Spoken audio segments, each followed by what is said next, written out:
우리가 지난주에 우리 10계명 5계명을 살펴봤는데요. 오늘은 6계명인 거예요. 자, 6계명 뭐라고요? 살인하지 말라. 하나님께서 분명하게 말씀하십니다. 살인하지 말라. 살인은 죄다. 살인은 죄예요. 자, 그러면 왜 살인이 죄가 되는가? 왜 살인하면 안 되는 건가? 하는 것을 우리가 분명히 짚고 가야겠습니다. 물론 하나님께서 말씀하셨으니까 죄인 거죠. 그것만으로 이미 충분합니다. 그런데 하나님께서 왜 살인하면 안 되는지에 대해서 이미 성경에서 말씀하신 적이 있어요. 그걸 함께 살펴보자라고 하는 거예요. 십계명에는 그 이유를 기록하지 않고 있습니다. 그냥 심플하게 살인하지 말라 이렇게만 말씀하세요. 아마 굳이 설명하지 않아도 우리가 다 동의하니까 아마 그렇게 하신 것으로 보입니다. 그런데 이미 이제 창세기 9장으로 가보면 왜 살인하면 안 되는지에 대해서 분명하게 그 이유를 밝혀놓으십니다. 자, 창세기 9장 6절 한번 같이 읽어볼까요? 시작. 다른 사람의 피를 흘리면 그 사람의 피도 흘릴 것이니 이는 하나님이 자기 형상대로 사람을 지으셨음이니라. 아멘. 자, 왜 살인하면 안 되는가? 자, 왜 안 되는 거예요? 사람은 하나님의 형상대로 지음을 받았기 때문에 그렇습니다. 이게 이유예요. 우리 사람은요, 모두 다 일부만 그런 게 아니라 우리 모두가 다 하나님의 형상이에요. 그래서 하나님의 형상이기 때문에 하나님의 형상을 해야 하는 일은 절대로 하면 안 되는 겁니다. 창세기 1장에서 보면 하나님께서 온 우주 만물을 창조하시죠. 그리고 우리 인간을 창조하시는데 우리 인간을 창조하실 때는 정말 너무나도 놀라운 말씀을 하세요. 창세기 1장 26절 27절 교독합니다. 하나님이 이르시되 우리의 형상을 따라 우리의 모양대로 우리가 사람을 만들고 그들로 바다의 물고기와 하늘의 새와 가축과 온 땅과 땅에 기는 모든 것을 다스리게 하자 하시고 27절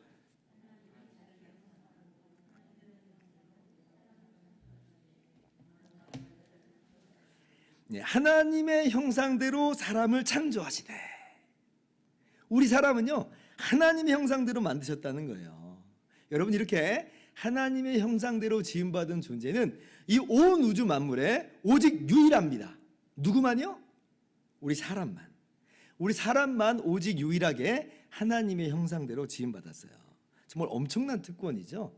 인간을 창조하실 때는 하나님이 의논을 하세요. 하나님의 숙고가 있다는 거예요. 우리가 이렇게 만들자. 삼위일체 하나님의 숙고가 있어요. 그리고 그렇게 하나님의 형상대로 만드셔놓고 어떠한 권한을 부여하냐면 모든 생물을 다스리라. 이거 하나님의 주권이잖아요. 근데 하나님의 주권을 인간으로 하여금 대리하게 하세요. 그러니까 하나님의 형상이라고 하는 그 의미가 담아내는 게 얼마나 놀라운지를 우리가 분명히 알아야 됩니다. 우리가 그렇게 지음받은 존재라고 하는 거예요. 물론 인간이 범죄하여 타락한 이후로는 이러한 하나님의 형상이 부패해버리게 되었어요. 완전히 부패하게 됐습니다. 그러나 부패했을지언정 그렇다고 이제는 더 이상 하나님의 형상이 아닌 거냐라고 할 때에 그렇지 않다라고 하는 것을 아까 읽었던 창세기 9장 6절이 이야기하고 있죠. 이미 타락한 이후에 주시는 말씀인데 이미 부패했음에도 불구하고 여전히 사람을 뭐라고 부르고 계시냐면 하나님의 형상이다 라고 부르고 있는 거예요. 그래서 하나님의 형상인 사람을 해야 하는 것은 바로 하나님에 대한 도전이다 라고 하는 거죠. 하나님을 향한 도전이다. 왜 하나님의 형상을 해야 하는 게 하나님을 향한 도전이까지 되는가? 왜 그러냐면 그렇게 이 사람을 하나님의 형상대로 만드신 분이 하나님이니까. 그러니까 그가 바로 하나님을 반영하고 있는 거니까 그를 해야 하는 것은 하나님을 해야 하는 어떤 그런 모양새가 되는 거예요. 뭐 아주 좀 이상하게 들린 예일 수 있는데 뭐 좀 이해를 돕고자 좀 말씀을 좀 드려볼게요.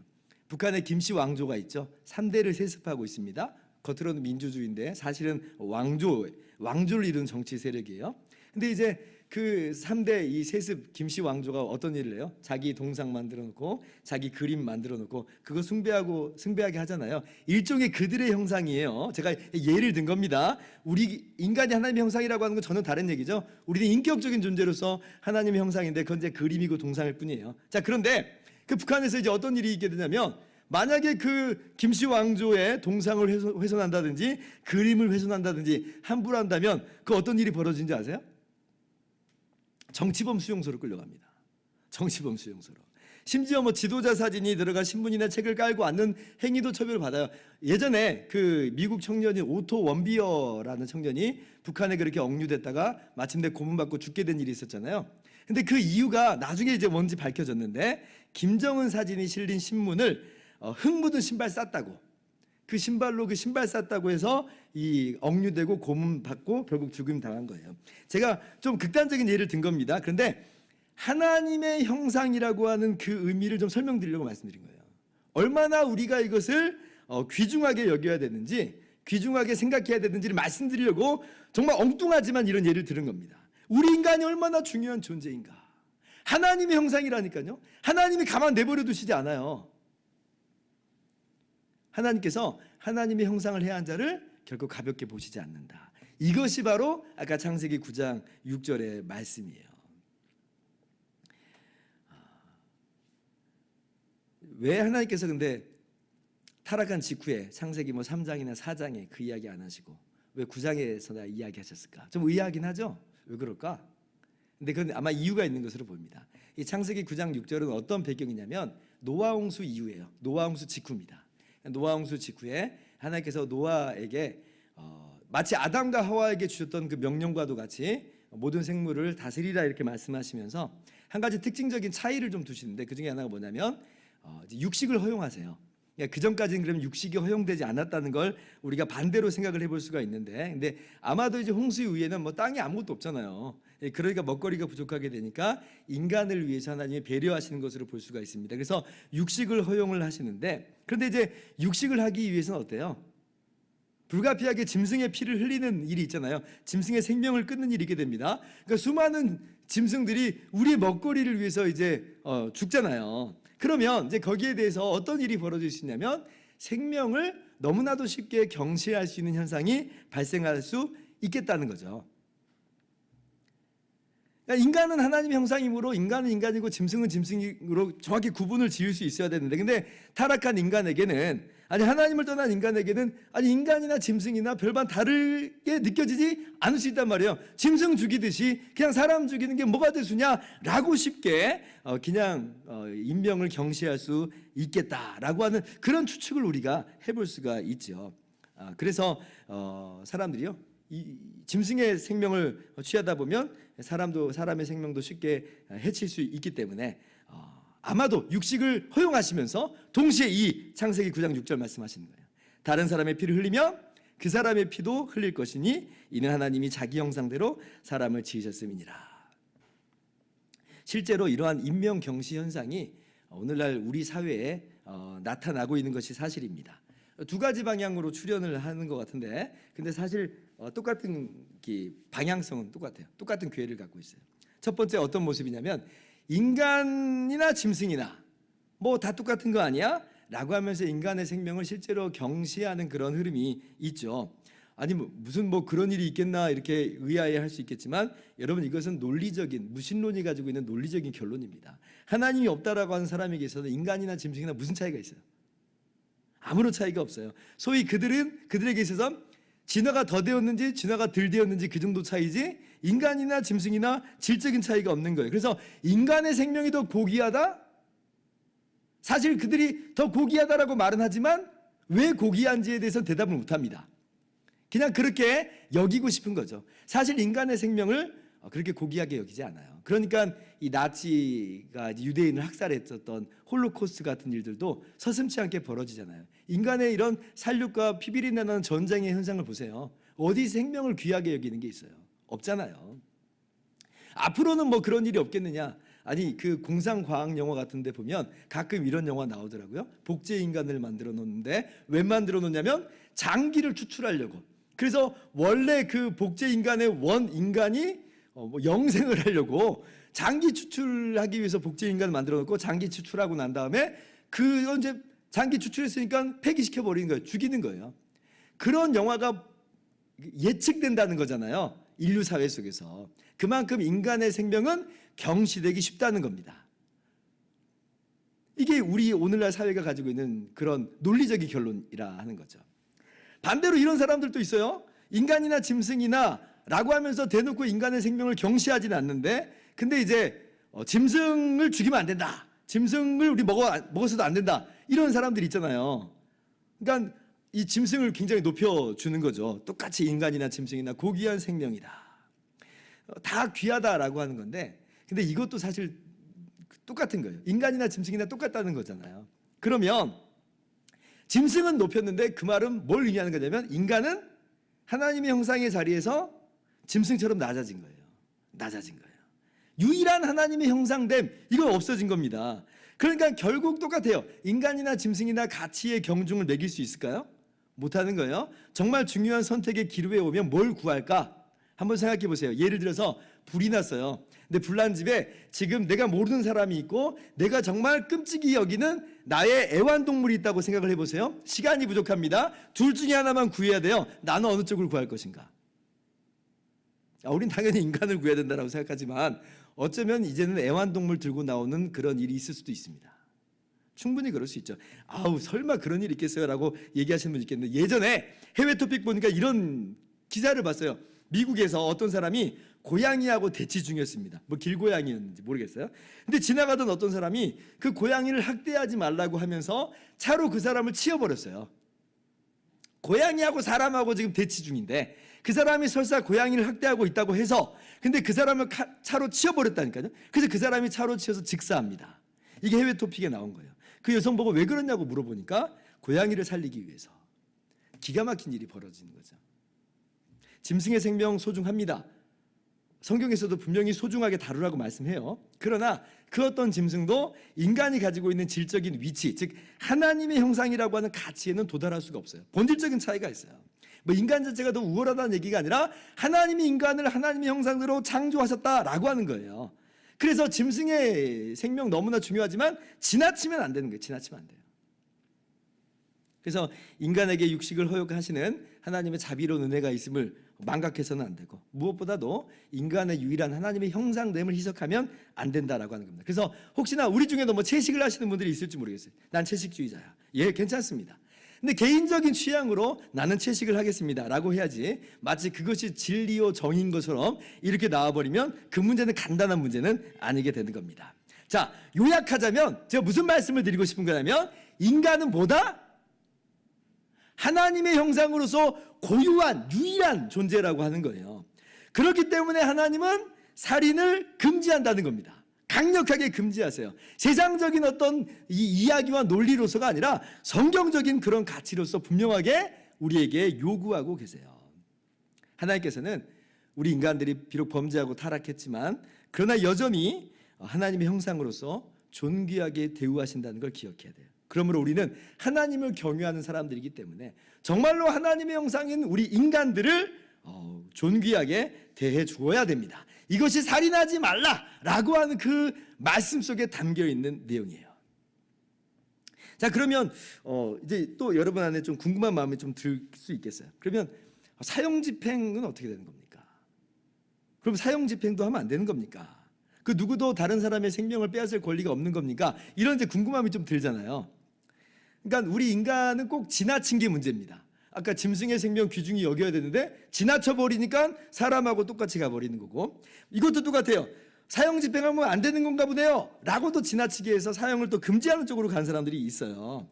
자, 그런데 아까 창세기 9장 6절 자세히 보세요. 살인하지 말라라고 하는 그런 의미인데, 그런데 인간의 생명을 중시하라는 의미인데 다른 사람의 피를 흘리면 그 사람의 피 반드시 흘려라 이렇게 얘기하잖아요. 그러니까 이 사형 금지를 말씀하시는 것은 아니다. 그러니까 인간의 생명이 존엄하기 때문에 원칙적으로 사형 집행은 금지다라고 하는 것도 성경적으로 꼭 그러냐? 아니다라고 하는 거예요. 물론 이제 신약 성경에서는 사형을 집행하라는 말이 명시적으로 없기 때문에 오늘날 사형 제도에 대한 논의의 여지가 있을 수 있겠습니다만은, 그러나 이런 말씀이 있다는 거 꼭 기억해야 돼요. 사형 제도를 명시하진 않았지만 공권력에 의한 재판의 권세 그리고 실행의 권세는 성경에 명시를 했습니다. 아주 유명한 말씀인데 로마서 13장 1절에서 5절 말씀을 한번 교독해 볼게요. 자, 각 사람은 위에 있는 권세에게 복종하라. 권세는 하나님으로부터 나지 않음이 없나니 모든 권세는 다 하나님이 정하신 바라.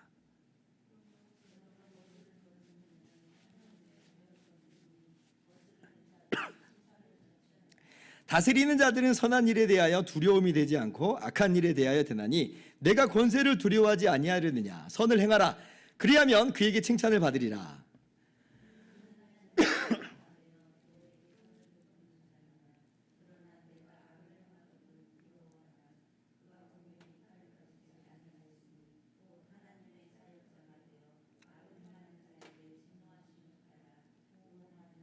같이요. 그러므로 복종하지 아니할 수 없으니 진노 때문에 할 것이 아니라 양심을 따라 할 것이라. 아멘. 자, 모든 권세는 다 하나님이 정하신 바라. 그 권세자는 하나님의 사역자가 되어서 악을 행하는 자에게 보응하는 자다. 이렇게 말씀하시죠. 자, 당시 한번 보세요. 당시는 모든 나라와 민족 가운데 사형 제도가 존속한 시절입니다. 오늘날에서야 이제 사형을 하면 안 된다 이런 이야기가 나오는 거지, 동서고금을 막론하고 사형이 없는 그런 민족과 나라는 없어요. 자, 근데 그때 이 말씀을 주셨다는 거예요. 사형제도가 엄연히 시행되고 있는 그런 사회 속에서 위에 있는 권세에 복종하라. 모든 권세는 다 하나님께로부터 났다라고 하는 것은 이건 뭘 지금 인정한다는 거예요. 그 당시에 공권력이 집행하고 있는 정당한 사형제도에 대해서 인정하고 있다라고 하시는 거죠. 그래서 루터도 살인금지 계명이 하나님께 공적 권한을 위임받은 세상 정부와는 관계없다는 점을 분명하게 합니다. 그러니까 이 살인하지 말라라고 하는 것은 이 개인적 차원에서의 이야기인 거지 공적 권한에서 있는 이야기는 아니다. 그래서 세상 정부는 사형을 선고할 수 있고 집행할 수도 있다라고 하는 거예요. 자, 1번 보세요. 우선 이제부터 다룰 살인금지 계명이 하나님께 공적 권한을 위임받은 세상 정부와 관계없다는 점부터 짚고 시작해야 하겠습니다. 왜냐하면 하나님은 행악자를 벌할 권리를 가지셨고 그 권리를 부모의 자리에 있는 자들에게 위임했기 때문입니다. 그 때문에 여기서 살인을 금지하고 있는 내용은 공적 권한을 가진 자들에게는 해당되지 않고 이웃과 관계하며 살아가는 개인을 위한 것입니다. 그래서 제6계명은요, 살인하지 말라라고 하는 계명은요, 이웃과 관계하며 살아가는 개인을 위한 것이다 라고 분명하게 짚고 넘어갑니다. 그래서 공적 권한의 영역에 있어서는 해당 사항이 없다. 그래서 우리가 이걸 유념하면서 좀 이 6계명을 좀 생각을 해야 된다라고 하는 것이에요. 자, 그러면 오늘 이 말씀, 이 6계명이 이웃과 관계하면서 살아가는 우리 개개인에게 있어서 어떻게 실행해야 될까? 우리 개인적인 측면에서만 오늘 말씀을 적용을 해야 된다는 거예요. 적용하자는 겁니다. 어떻게 해야 되는가? 세 가지를 여러분들과 함께 나누겠습니다. 첫째, 문자 그대로 당연히 살인하면 안 됩니다. 이거 너무 당연한 거예요. 두말하면 잔소리이기 때문에 두말하지 않겠습니다. 자, 두 번째, 근데 이 말씀이 그러면 그냥 문자적으로 살인하지 말라라는 것만 의미하는 건가라고 할 때에 그렇지 않아요. 우리 주님께서는 더 깊게 이 말씀을 가르쳐 주십니다. 살인하지 말라라고 하는 것은 우리의 마음에서조차, 우리의 말과 우리의 입술과 우리의 마음에서조차 미워하며 분노하지 말아야 된다는 것을 우리에게 분명하게 교훈해 주세요. 이게 제 6계명이 의미하는 바다는 것이죠. 마태복음 5장 21절 22절 또 교도갑니다. 옛사람에게 말한 바 살인하지 말라. 누구든지 살인하면 심판을 받게 되리라 하였다는 것을 너희가 들었으나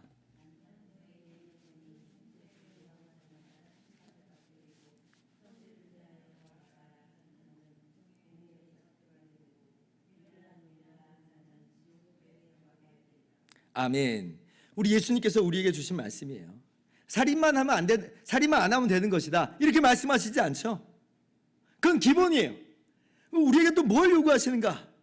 형제에게 노하지 말아라. 형제를 향해서 욕하지 말아라. 저주하지 말아라는 거예요. 그것도 역시 6계명을 어기는 것이다 라고 말씀하신 거죠. 아주 굉장히 부담스럽죠. 그러니까 부담스러워요. 왜 그러냐면 우리 인간관계는 그렇게 단순하지 않습니다. 우리 인간관계는 우리에게 고통을 주는 정말 많은 사람들 한 복판에서 우리가 살아갑니다. 인간관계라고 하는 게 그렇잖아요. 그래서 우리에게 고통을 주는 그 사람들과 더불어서 살아갈 때에 그 사람과 우리가 원수가 될 때가 많아요. 원수가 될 때가 많아요. 형제에게 노한다. 왜 노하겠어요? 괜히 노해요? 물론 우리도 죄인이기 때문에 괜히 노하기도 하는데, 근데 많은 경우에 있어서 우리가 못된 사람이라서 노하는 것도 있지만 그 사람이 나한테 잘못하니까 화가 나는 거예요. 분노하게 되는 거예요. 예를 들어서 우리는 아무런 잘못도 없고 문제도 없이 잘 살고 있는데 까닭없이 그 사람들이 우리를 부러워해가지고 그냥 괜히 시기하고 질투하고 험담하고 모함한다고 하는 생각을 해보세요. 그래도 쿨하게 넘어갈 수 있겠는데, 여러분 아마 쿨하게 넘어가실 수 있으시겠는데, 근데 대부분은 쉽지 않아요. 쉽지 않아요. 뭐 쿨하게 넘어가는 것처럼 생각을 할지라도 밤에 이불 덮고 잘 때 이불킥, 내가 그때 그냥 한번 했어야 되는데 이불킥을 막 한단 말이에요. 그런 사람들 앞에서 우리가 어떻게 반응하게 된다는 건가? 우리가 이렇게 하기 쉽다는 거죠. 루터가 하는 말입니다. 마음에는 분노가 가득 차고 피가 솟구쳐 올라 복수를 다짐합니다. 이건 내 얘기인데. 그 후 저주와 폭력이 시작되고 종국에는 재단과 살인이 따라올 수도 있습니다. 우리가 그런다는 거예요. 그런데 이런 일에 앞서서 하나님은 자비로운 아버지로서 이 일에 개입하여 쌍방의 안전을 위해 싸움을 결말짓도록 간섭하십니다. 간단히 말하면 하나님은 사람 간에 생기는 악과 폭력으로부터 우리를 지켜주고 구출하며 평화 가운데 머물기를 원하십니다. 하나님은 이 계명을, 그러니까 6계명을 우리의 이웃에 대한 안전한 보호 장벽과 보루와 도피성으로 삼으십니다. 그래서 아무도 육체적 고통과 피해를 입지 않게 하십니다. 그러니까 6계명을 이 피난처 삼아서, 도피성 삼아서 피차간에 악을 행하지 않도록 그렇게 하신다는 것이죠. 우리가 마음속에 분노가 가득 찰 때가 있습니다. 피가 솟구쳐 올라 복수를 다짐할 때가 있습니다. 그래서 우리가 그 사람에게 대해서 분노하고 복수하는 마음이 행동으로도 막 나가기도 하죠. 근데 그러면 이제 어떻게 돼요? 인간 사회가 어떻게 됩니까? 그럼 그 사람 가만히 있겠습니까? 그 사람 절대 가만히 있지 않아요. 예수 믿는 사람도 이 정도면 예수님 안 믿는 사람은 더하면 더했지 덜하지 않습니다. 그 사람이 잘못했다 할지라도 그 사람도 보복과 복수로 나옵니다. 방귀 낀 놈이 성낸다, 이런 말 괜히 나오는 말 아니잖아요. 그야말로 악순환이 시작되는 거예요. 그 자체로 인간관계는 파괴적인 인간관계로 변하고 황폐한 심령이 되는 겁니다. 우리의 인생은 지옥 같은 삶이 돼버리는 거예요. 우리도 분에 못 이겨서 욱해가지고 지나치게 우리가 보응할 때는 우리가 거기에 대해서 분명히 하나님으로부터 책임을 물으실 겁니다. 하나님께서. 근데 반대로 우리가 그렇게 나는 내가 하나 맞았으니까 나도 하나 때릴 거야 라고 했는데 그 사람이 힘이 더 세면 어떻게 돼요? 그 다음 두세 대 더 날라오죠. 근데 우린 거기 꼼짝도 못할 때가 있어요. 그럼 우리가 더 피해를 받는 경우도 있단 말이에요. 그렇기 때문에 하나님께서 그렇게 되지 않도록 간섭하시는 거다. 살인하지 말라, 마음에서부터 입술에서부터 분노하거나 저주의 말 하지 말라 라고 딱 우리 가운데 비춰주시는 거예요. 그럼 우리가 이런 마음이 불타오르더라도 입술이 막 그렇게 저주를 퍼붓고 싶더라도 이 말씀 딱 보면 내가 이러면 안 되지. 하나님 말씀에서 우리에게 분명히 금지하고 계시는구나. 하나님이 간섭하시는 거예요. 6계명을 가지고 파괴적인 인간관계로 나가지 못하도록, 우리의 심령이 지옥으로 변하지 않도록 간섭하시는 거다. 계속 루터의 글을 봅니다. 3번, 이것이 사람의 본성이고 보편적인 정서입니다. 누구도 손해보려고 하지 않습니다. 그러나 하나님은 증오심의 근원과 뿌리까지 제거하시고자 합니다. 그분은 이 계명을 언제든 볼 수 있는 거울처럼 우리 눈앞에 두어서 어떤 불의함으로 고통받을지라도 진심 어린 신뢰와 기도를 하며 하나님의 뜻을 바라보도록 훈련시키십니다. 그러므로 원수가 날뛰며 화를 낼 때 하고 싶은 대로 하라고 놔두십시오. 이런 일이 생기면 이 계명을 기억하며 분노를 가라앉히며 인내하며 부드러운 마음을 갖도록 힘쓰시기 바랍니다. 특별히 분노를 돋우는 원인 제공자인 원수가 나타날 때 더욱 그러합니다. 제가 여기 밑줄을 긋고 별표를 쳤어요. 별표를. 참 정말 만만치 않은 얘기인데, 그런데 6계명을 통해서 우리에게 교훈하시고자 하는 내용이에요. 여러분, 그런 일이 있을 때마다 오늘 말씀을 기억하면서 6계명을 기억하면서 분노를 가라앉혀야 됩니다. 살인하지 말라 하였으니 우리의 폭주하는 마음을 하나님이 지금 제지하고 계시는 거니까, 그렇게 우리를 보호하기를 원하시니까, 그래서 우리의 마음을 주의하고 우리의 입술을 주의하고 우리 행동도 주의해야 됩니다. 우리가 꼭 돌아봐야 돼요. 내가 지금 어떤 행동으로 지금 행하고 있는가, 어떤 마음으로 행하고 있는가 돌아봐야 됩니다. 오늘 어떻게 사셨습니까? 목사님 억울해요. 그러면 너무 억울해서 못 살아요 라고 하는 마음이 우리 마음 가운데 딱 들어요. 아니면 우리만 당하라는 거잖아요. 어떻게 해요? 이런 마음이 딱 들잖아요. 자, 개인적인 차원에서의 인간관계가 그렇다는 거예요. 사적인 복수와 사적인 보복을 금지하고 있는 겁니다. 사적으로 복수하면 통쾌할 수 있지만 그러나 그건 또 다른 죄악을 낳아요. 그럼 어떻게 해야 되는가? 자, 두 가지 길을 하나님께서 말씀하세요. 첫 번째는 뭐냐면 아까 이 6계명이 공적 권한을 가진 존재들에게는 해당 사항이 없다고 그랬잖아요. 기억나시죠? 루터가 왜 괜히 그 이야기를 하는 거 아닙니다. 공적 권한을 가진 존재들을 하나님이 세우셨어요. 뭐라고 세웠냐면 이런 일 하라고, 억울한 일 없게 하라고 일반 은총 속에서 그 권세자들을 세우신 거예요. 그렇다면 자, 우리가 개인적으로는 복수나 보복이나 어떤 미움과 증오의 마음과 입술과 행동을 하지는 않지만 공적인 영역에서 도움을 구할 수는 있습니다. 그거 이상한 거 아닙니다. 그거 죄 아닙니다. 그렇게 하면 안 되는 거예요. 그렇지 않아요. 하나님이 세우신, 하나님을 대리하라고 세우신 권세자들이에요. 그러면 우리가 도움을 요청할 수 있어요. 나는 그것마저 하지 않겠습니다. 아니, 그러면 안 하셔도 됩니다. 괜찮아요. 그것마저 하지 않는다면 얼마나 귀한 마음이에요. 그러나 그렇다고 해서 나는 공적인 영역에 도움 받겠습니다 라고 하는 것이 비성경적인 거냐 라고 할 때 비성경적이지 않다라고 하는 걸 제가 여러분들에게 말씀드린 거예요. 물론 교회 안에서는 그렇게 세상법정으로 가지 말라는 말씀이 있어요. 그렇게 교회 안에서의 문제를 가지고는 세상법정으로 끌고 가시지 마세요. 왜냐하면 그건 정말 부끄러운 일이에요. 그건 제 얼굴에 침 뱉깁니다. 그리스도 안에서 우리 한 몸이요 그 몸의 지체인데 서로 치고받고 싸우면서 분노와 미움과 증오 속에서 세상법정으로 간다? 그거 얼마나 주님의 몸을 욕되게 하는 거예요. 제 얼굴에 침 뱉기가 되니까 그러면 그렇게 가지 말라고 분명히 말씀하십니다. 근데 그런 경우가 아니라고 한다면 하나님께서 일반 은총으로 세우신 세상 법정, 악을 제어할 목적으로 세우신 이 세상 법정에서 억울함을 푸는 것은 괜찮다. 그게 첫 번째 방법. 두 번째 방법이 있습니다. 뭐냐면 세상 법정에서도 어떻게 해결할 수 있는 문제가 아닐 때 있잖아요. 정말 그야말로 인간관계 대부분은 소소한 문제고 뭐 증거도 없고 이걸 지금 법정으로 끌고 나갈 수 있는 그런 영역도 아니라고 할 때가 있어요. 그죠? 그때는 하나님을 믿으면서 하나님의 심판자 되심을 믿으면서 맡기는 겁니다. 이게 궁극적인 우리의 모습이기도 합니다. 자, 로마서 12장 17절부터 21절 말씀을 교독할까요? 아무에게도 악을 악으로 갚지 말고 모든 사람 앞에서 선한 일을 도모하라. 18절 내 사랑하는 자들아 너희가 친히 원수를 갚지 말고 하나님의 진노하심에 맡기라. 기록되었으되 원수 갚는 것이 내게 있으니 내가 갚으리라고 주께서 말씀하시니라.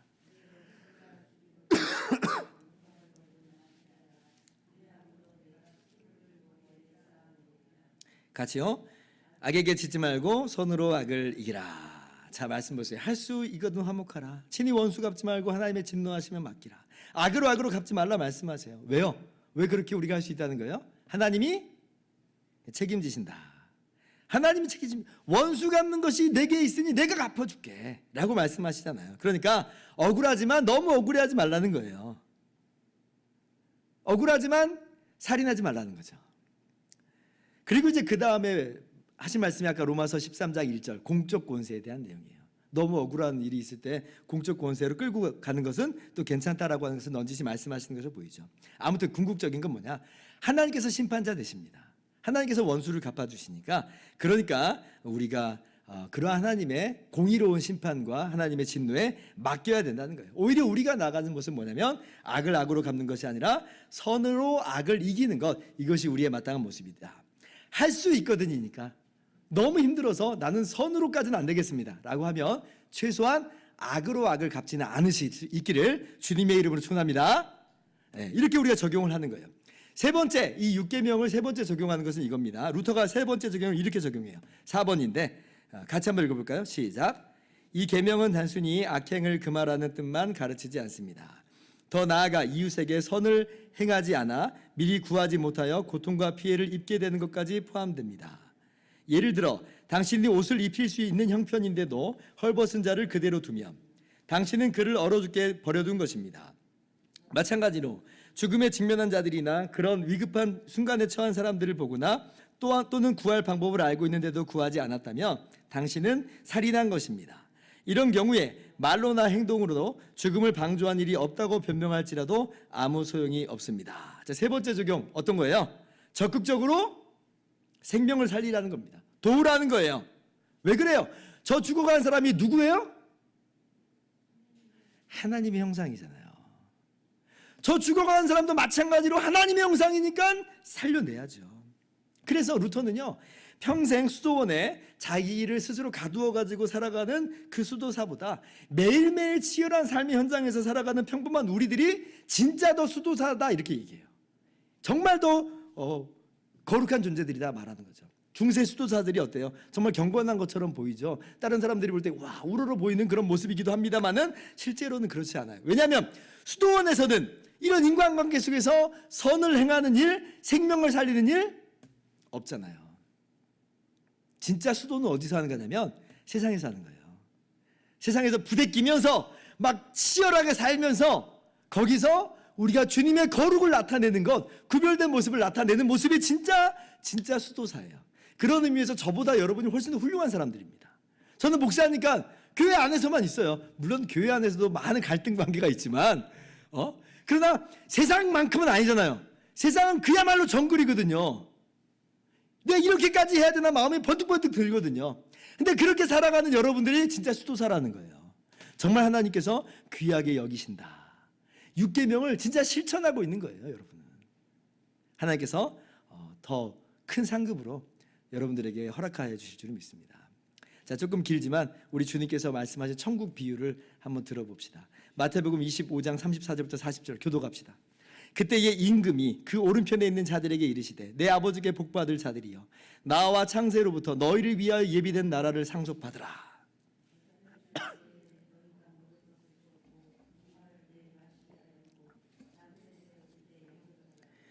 헐벗었을 때에 옷을 입혔고 병들었을 때에 돌보았고 옥에 갇혔을 때에 와서 보았느니라.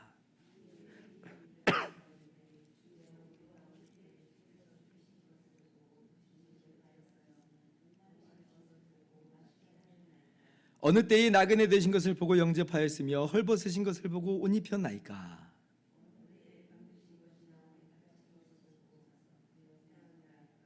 같이요. 임금이 대답하여 이르시되 내가 진실로 너희에게 이르노니 너희가 여기 내 형제 중에 지극히 작은 자 하나에게 한 것이 곧 내게 한 것이니라 하시고 아멘. 여기 내 형제 중에 지극히 작은 자. 임금이 뭐라고 지금 이야기해요? 줄인 자, 목마른 자, 나그네, 헐벗은 자, 병든 자, 옥에 갇힌 자를 내 형제 이렇게 불러. 내 형제 이렇게 불러주세요. 그러므로 그들에게 선을 행하는 것은 임금님에게 선을 행하는 것과도 같다. 이것이 아까 말씀드린 하나님의 형상하고 괴를 같이 하고 있는 거죠. 하나님의 형상에게 선을 행하는 사람은 하나님에게 그렇게 하는 것과도 같습니다. 믿으시기 바랍니다. 그렇게 행하실 수 있기를 바랍니다. 자, 이제 말씀을 마칩니다. 그러므로 오늘 말씀을 부정적인 영역에서는 살인하지 말라라고 우리가 적용을 하는 거예요. 마음으로나 입술로나 행동으로나 그렇게 하지 말아야겠다. 미움과 증오의 어떤 마음과 입술을 우리가 떨쳐내야 된다라고 적용을 하고 행해야 되겠습니다. 근데 그것만으로 그치지 말고 보다 적극적으로 어떻게 행해요? 선을 행하고 할 수 있다면 원수에게까지도 그렇게 행하는 것이 6계명의 말씀을 우리가 진정으로 우리 삶에서 구현해내는 것이다 라고 하는 것을 기억하면서 그렇게 행하실 수 있는 저와 여러분 다 되기를 주님의 이름으로 축원합니다.